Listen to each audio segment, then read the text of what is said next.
आर्थिक तंगी से जूझ रहे भारत के पड़ोसी मुल्क श्रीलंका के हालात दिन ब दिन बिगड़ते जा रहे हैं।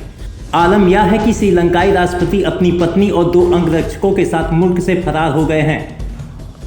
राष्ट्रपति के देश छोड़ने की खबरों से प्रदर्शनकारी फिर से भड़क गए हैं।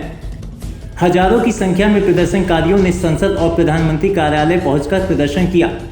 सेना और प्रदर्शनकारी आमने सामने हैं। इसी बीच श्रीलंका में आपातकाल लागू कर दिया गया है। हालांकि भारत की तरफ से पड़ोसी मुल्क श्रीलंका को हर संभव मदद दी जा रही है, लेकिन वहां के हालात बद से बदतर होते जा रहे हैं। इसी बीच खबर है कि श्रीलंका के बाद पाकिस्तान भी दिवालिया होने के कगार पर खड़ा है। दुनिया की प्रमुख रेटिंग एजेंसियों की तरफ से पाकिस्तान के आर्थिक हालात पर चिताया गया है।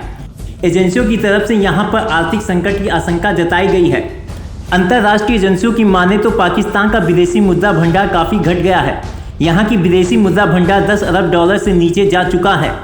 देश में महंगाई दर का आंकड़ा 20% के पार पहुँच गया है। डॉलर के मुकाबले पाकिस्तानी रुपया गिर के 200 रुपये के पार जा पहुँचा है। यह इसका रिकॉर्ड डाउन है।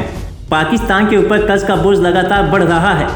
चिंता की एक और बड़ी वजह यह है कि दुनिया में मंदी की आहट से पाकिस्तान के पास कमाई के मौके भी सीमित हो रहे हैं। फिलहाल पाकिस्तान में उसकी कमाई बढ़ने की भी उम्मीद कम है। इसके अलावा वहां के हालात देखकर निवेशक भी दूरी बना रहे हैं। इससे देश की अर्थव्यवस्था पूरी तरह से चरमरा गई है।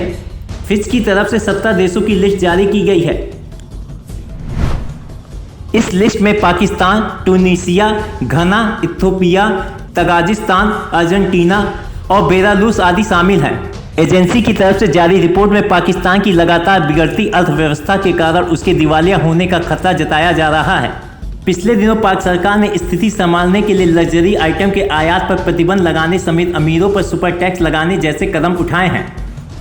जिस तरह से पाकिस्तान के हालात इन दिनों चल रहे हैं उसे देखकर यही अंदाज़ा लगाया जा रहा है कि आने वाले दिनों में पाकिस्तान के हालात भी श्रीलंका जैसे हो जाएंगे, क्योंकि श्रीलंका में भी सुबह विदेशी मुद्रा भंडार में कमी आने से हुई थी।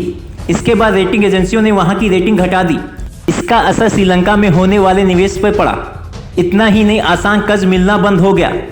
फिलहाल श्रीलंका की महंगाई दर बढ़कर 50% पर पहुंच गई है। Team local vocal.